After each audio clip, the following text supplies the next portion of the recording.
Welcome into the Bluegrass Burnouts YouTube channel. Today we're going to be going over week 4 of NASCAR in 2026 at Phoenix. Cody, we do have a decent bit to talk about here, so we're just going to go ahead Yes, and get right sir. into it. Let's go ahead and start with that battle for the lead that we saw. Absolutely phenomenal racing towards the end, man. And we'll can't say enough. Obviously, we had a new winner this week. Let's start with that. Big props to Ryan Blaney. Breaks the streak for Reddick. But let's not act like Reddick didn't go out there and have a good day while he was at it. But the talk of the town, Ryan Blaney, Christopher Bell had an incredible battle for the lead. You could even throw Ty Gibbs was involved. Kyle Larson was involved. This was we had a lot of accidents, and we'll talk about that later on. But one thing that did cause was some incredible racing up at the front, and especially at the end. You get that late caution. Blaney's able to get out to the lead, and Bell just didn't have enough time. He was running him down. Bell dominated this race. I believe he led over 180 laps. And man, if he had even one more lap, I think Bell gets there. I think Bell is our winner. But sometimes that's just how the cookie crumbles, man. And Blaney gets it done. Just it was so awesome to see like a real battle. Obviously we've talked about how we had some drafting tracks for the first couple weeks. Then you have Coda, and we did get a battle. It was kind of you knew who. It felt more of like you had an idea of who was going to get the upper hand, and this one kind of felt the same way, but that little bit of strategy, that little bit of chaos in the middle of the race played out just a little bit more, and it was super entertaining to watch. Fourth week in a row where we've had a really entertaining race, and Blaney came out on top, man. It was so much fun to watch. So much fun. Yeah, that's one thing that's nice about NASCAR is they switch it up. The beginning of the year is a little bit unique because, you know, of the 3 drafting tracks and few road courses that we go to, you get them the first 3 weeks of the season. So it's Absolutely. always nice to go back It's a to. treat, man. It is. And those are very fun. And those are 3 really good races to start the year, and they're always really fun. But it's nice to go to more of a traditional track, then you get Phoenix and you get Las Vegas back to back, which are two tracks that Great have produced racing some great tracks. racing. Yeah. Absolutely, man. I love Las Vegas. I'm pumped for next week. We'll talk about that more, but Las Yeah. Vegas is one that produces some more really great racing. And another one where in the past we've seen, some late race cautions that lead to some controversy, lead to some drama. So pumped to get to that, but we couldn't have asked for a better race. And we'll talk about the all the tires and all the cautions later on, but at the end of the day, it boils down to, was this race entertaining? And 1000% Very it entertaining. was. And a lot of time you talk about how it's how you leave them when you eat. I'm a big wrestling fan, so we talk about this with wrestling. You can put on a great main card, you can put on a great show, but if your main event sucks, the crowd's going to go home disappointed. It doesn't matter how good everything else was. For this race, it was entertaining. It was kind of a crash fest, based on what we got. And obviously, that's not a bad thing. That's very entertaining to watch for most of the fan base. But getting that, you go through, you have a great race, and then you get that great finish. It just solidifies how good of a race this was. And it's always nice to have a battle at the end. No matter, even if for a Bell fan, I can understand you might have a sore taste in your mouth, but that doesn't change the fact that we had a great race this weekend at Phoenix, and running the double with IndyCar as well. This was a very hyped up weekend.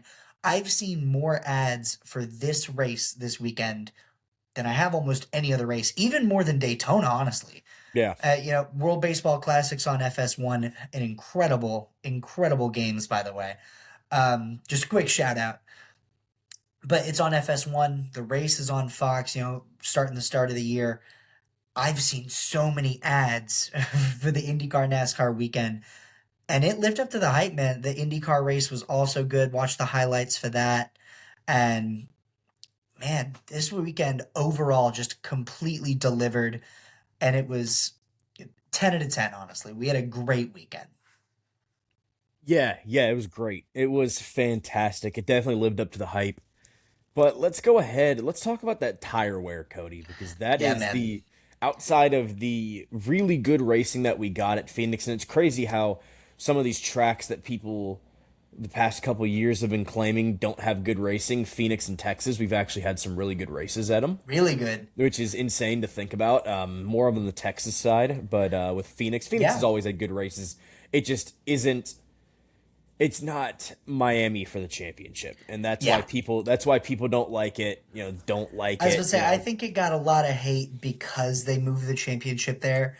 But even the championship races, man, some great racing. We've had some Last good year was one races. of the Yeah, best races of the year, man. And obviously, obviously we're gonna talk about tires here. Played a big factor last year as well in that championship race. And that's kind of the big thing here is tires were going down all day long. yeah. And you could make an argument that it's heat. I can't remember if they made a change to the tire wear or to the tire settings here that like really sparked that. But it was happening all day, and it wasn't just a certain manufacturer. It was everybody. Everybody was suffering, and it caused. I think we had more. I think we had upwards of 12 cautions in this race, and some of them were just, single car spin out, you have an issue. Some of them weren't even tire related. Some of them were just, it's Phoenix, you go up the dog leg, you come up and you take out four cars because, you're running five wide and you have no idea where everybody is. And that's a good thing, not a good thing, but something that I enjoy about Phoenix is the five wide. A lot of times you'll see people complain about that and the dog leg, and it shouldn't be there. It shouldn't be allowed. I think it's super interesting to have the dog leg there because it gives you the option to cut the course, but it makes your line going into turn two incredibly difficult. And it also allows the people up top to get a bit of a run on you. So even though you're technically taking a short spot, if they get that run coming off the high side, they don't have to turn as much. Who knows what happens? It might not even work out for you. I think it's just that little bit of strategy that helps it out. But just sorry, not to get off topic. Going back to the tires, we saw it all day long. It was happening to everybody. Multiple different incidents just spin out. I think Kyle Busch got twice actually. I think he We did. I believe had he did. we had so many issues, and you know, depending on who you'll talk to, it'll be like, oh, the tires are horrible, or Goodyear's not doing a good enough job, and that could be so. You could definitely argue that, but from my perspective as a race fan, what that creates is tire care. You have to manage your tires. And if you don't, who knows what's going to happen? You could get in an accident with five people. You could spin out and not hit the wall. You have to be able to manage your tires. And that's a huge part of strategy in NASCAR. Not even just NASCAR, just racing in general. If you turn on any type of motorsport, the one thing that they're going to talk about is managing your tires. Because if you go out and use them up, you're done. Like everyone's going to be on a much faster pace than you. You're not going to be able to keep up. It's just not going to go well for you.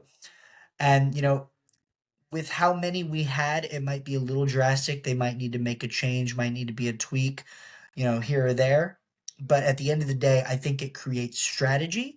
And, for the Wreckfest crowd, creates quite a bit of entertainment. We had some tough hits. Thankfully, everybody was okay, but we had some bad hit. That Austin Cindric wreck, the one where the 48 got involved. I think it was the one. I think the 22 was in that as well. That was a tough hit. So glad to see that everyone was okay there. But the Wreckfest crowd is happy. The strategy crowd should be happy, and it overall just ended up contributing more and more to a better race. I don't know what your take on that is. I don't know if you're on the fan side of that or on the maybe we need to make a change side of that. But personally, I really think it just amped up this race even more. Yeah, yeah. I liked it. I like that it made it more interesting, which I love. Overall, this was a good race just in general for everybody. The Wreckfest crowd got their taste of stuff. The strategy people got their taste of stuff. And overall, it was really good. I always feel like a race where tire wear is a huge issue always makes for better racing Absolutely. because the only place where it really doesn't work is a road course. But Yeah. places where there are tires that are going down and we're getting some cautions and things are getting bumped up, or excuse me, bunched back up, it makes for more interesting racing, whether people like it or not. And you can't use the excuse of, like I feel like a lot of people, when we have these races, they'll be like, well, there's too many cautions, there's too many cautions. It's like, we would have two less cautions if we didn't have stage racing. Now, I'm not the biggest fan of stage racing, but it bunches everything back up. It makes it so like it would just be a continual race. And there's a lot more strategy with it. And overall, I mean, just the tire wear, when it contributes to a race as much as it did this race, like it's one of those things where you have to think about, next week in Vegas, is there going to be an issue? Climates are super similar. When they Yeah. got to Sonoma later this year, is there going to be an issue with that as well? So kind of Yeah. that West Coast swing tracks that we have, and even Phoenix, if Phoenix is in the playoffs again, correct? They're just in a different position, or is it not? No, I think so. I can't I remember. can't remember. I I know honestly Vegas is can't in. remember. I know Vegas is in the playoffs. Obviously different time of the year, but it's just something you have to start thinking about ahead if you're a guy like a Tyler Reddick that is Yeah. already going to be in the playoffs at that point in the year. Absolutely. You got to look ahead to it. And, a big part of it's kind of a question as well. Is it simply the heat? Is it the type of track that you're on? Is it the type of racing? Because all those things can really contribute to that. And I looked, it wasn't a too hot of a day. I believe it was 88 on race day. And obviously, you have the sun bearing down. The track is way hotter than 88. But, all things considered, wasn't one of the more drastic days of the year, but you got to believe that that plays a factor. And coming back when for the championship, obviously it's not the championship track this year, but coming back later in the year when that heat may not be as severe, it's gonna it's gonna play a factor, but is it gonna play as much of a factor? And that's a big thing when it comes to planning out your strategy for later in the season, because you might have your information from the race before, but because of where it was and because of what the temperature was, it might need to be thrown out. Like, to be honest, like it's one of those things where you never truly know. And at the end of the day, like I said, I'm a strategy guy, and you bring up stage racing, and you could go on and on about arguing for or arguing against. At the end of the day, that you said the most important thing, it creates a little bit of strategy. And that's what's big for me is, I personally am a fan simply because of the strategy, the bunching back up. I think it creates better racing. And as much as I also agree with the crowd that is, if you keep it going, you're kind of going to get similar stuff.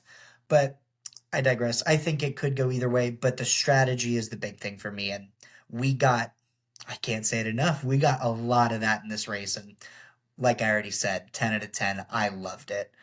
But the big thing, we mentioned it earlier, Ryan Blaney gets the win. And I picked him. I You did picked pick him. him. We picked the winners. We We picked the winners 2 weeks in a row 2 now. weeks in a row, and honestly, when I picked him, I wasn't too confident, and I figured he was going to go out and have a good day. He won this race. I believe he won the championship race. Obviously, unfortunately, he wasn't in the championship, but you win that race, and man, he just is a guy that we had talked about a little bit as a guy that hadn't truly hit his peak yet. Someone that we were looking at as a guy who could hit that mark. And boy, did they hit it this week. Qualified, Penske hit 1-2 this week. They did. Qualified Logano first, Blaney second. But I really want to make sure we give our props to, excuse me, to Christopher Bell, man. Because even though he didn't win this race, there's definitely an argument that he deserved to. He was the fastest car on track. Like we said earlier, if he has another lap, he goes out and gets that win. But you want to look at what does this do for Blaney? What does this kickstart for this season? Because obviously we don't have the win in your end, so it's not a you win. You kind of get to sit back, you get to relax a little bit. This bumped him up massively in points. He moved up to, I believe he moved up to second. Yeah, 60 points behind Reddick, which, like we said, Reddick didn't have a bad week this week, still has a good gap in points. But it's going to be interesting to see how Blaney's team handles this. Because obviously you want to go out and you want to win races. They're not going to just sit back. But with that win, do they get a little less aggressive every now and then? Obviously, we're so early in the season that it's kind of difficult to go out and be super aggressive. But on the other end of that, you want Reddick's out to a 60-point lead. You need to make sure that you can keep him within striking range. Yeah, And, like we've said multiple times, all it takes is one bad week and things are right back to where they were. And we are back to the point where it is just one bad week. Blaney exactly. had 65 points this week. Reddick only has a 60-point gap. So if Reddick has an issue as a tire go down and Blaney maybe wins another race, we're right back in this situation. We've got a new points leader. And we've already talked about this, we've already mentioned, but I just want to reiterate now that we really get to talk about it. This point system is incredible with how they make winning matter. Winning already matters, but the fact that they were able to still get rid of the win in you're in and make sure that the wins matter, I think they did a masterful job with it. But Blaney truly goes out there and shows it. He was already doing well. It wasn't like he was having a slouch of a season. He was sitting fourth in points. He jumps up those 2 spots, but you get those 65 points, and all of a sudden we're within striking distance of Reddick here. He was at a point where he had 2 races of a gap. Now you got to be mistake free. You can't have too many issues. And just going to be super excited to look at going forward. Looking at our pick'ems points, like we already mentioned, Blaney had 65 points with the win. You took Kyle Larson, who also did not have a bad day, but missed out on a little bit of those stage points. Kind of had to come from the rear a little bit. Got 36 points. That brings our new total to Zach, still winning with 146, and I have 128. All right. So All draw right. much, much closer. Yeah, No longer in a massive deficit here. And that's, we talk about the NASCAR points as much, but also in this, all it takes is 1 week. I had a horrible week last you week, did. You had a and very bad week last week. we'll talk And about this while I'm thinking about it. Thoughts and T's and P's to my boy Alex Bowman. Um, we've already talked enough about how this man may be the unluckiest driver in NASCAR, and I won't go on any more rants. But I just until want this to weekend. Until this weekend. until this weekend. We'll see how it goes. But yeah, just hoping he's okay. Obviously, we want him to get back in the car as soon as possible, but at the end of the day, your health is the most important thing. Exactly. And as long as it takes to make sure that he's healthy, that's all it needs to be. But hoping he gets better, hoping we can get back in the car soon. Huge opportunity for Anthony Alfredo. I'm assuming he's going to stay in that car if Alex isn't ready to go. I would assume so. And had a good race this weekend. I Yeah, want to not go bad. ahead and Not just bad. shout him out. Started pretty bad, finished 34th in stage one, but by those next couple stages started to climb up towards the front and then, got involved in that accident. So, I'm starting to think that it's not Bowman that's cursed. It's just the number. Uh, That number but yeah, used all of its luck in the that's what early I'm to mid saying. 2000s. Got 7 titles and now they can't do anything with it. Yeah. But yeah, no, huge props to Alfredo for stepping up in that moment, hoping that Bowman's okay. But at the end of the day, it's Blaney. It's Blaney. It's Blaney. Big win for the Fords. Chevy now the only manufacturer who doesn't have a win 4 races into the season. Crazy to say. That's It incredibly kind of crazy to is, say. but not to get into our picks yet, but I believe that it might be coming this weekend at Las Yeah, Vegas. This is a Hendrick dominated it track, is. It is. and I wouldn't be surprised to see a certain Hendrick car in victory lane. Yeah, I wouldn't be surprised either. Would not be surprised either. Not at all. Cody, you got anything else? No, sir, man. This has gone over everything. We had a I great know, I week. know. This is one of Had a those great races. week. This is one of those races where it's kind of like the opposite of Coda 2 weeks ago. Yeah, With Coda, we had a really interesting ending, but there really wasn't a lot to talk about. yeah. And This with this one, one, still same thing, a little bit more to talk about, but still, really besides the tires and the battle, and then Alex Bowman, really nothing to hit home on for this No, there weren't race. any like major, major moments, major storylines. Other obviously the tires, but I think, like we already said, we already covered it. That led to better racing. And, whereas Coda, things get kind of spread out, other than, obviously it's a road course. It's kind of meant to do that. You get spread out a little bit more. At a track like Phoenix, there's a lot of really good racing, even when they do get spread out, because, it's not everyone's a little bit more even. We'll put it that way. Like Exactly. you We'll put can it that keep way. up the draft, it's easier to keep up with your guy. You don't have to worry so much about hitting your perfect marks each corner. And that's just the fun part about oval racing is it's a little bit easier to keep up with the guy in front of you. Even if the leader's getting out to a massive lead, the guys near you, you can try and keep up a little bit more. And that just, man, we had some great racing this weekend. I can't hype it up enough, man. But on to Las Vegas. We'll see. On to We'll get Las into it. Vegas. Yes, sir, baby. Yes, sir. Yes, sir. This has been the Bluegrass Burnouts YouTube channel, our review of the Week 4 NASCAR race at Phoenix. Thank you guys for watching. We'd love to hear what you guys think in the comments. Like, subscribe, and we will see you guys next time. You have a great rest of your day.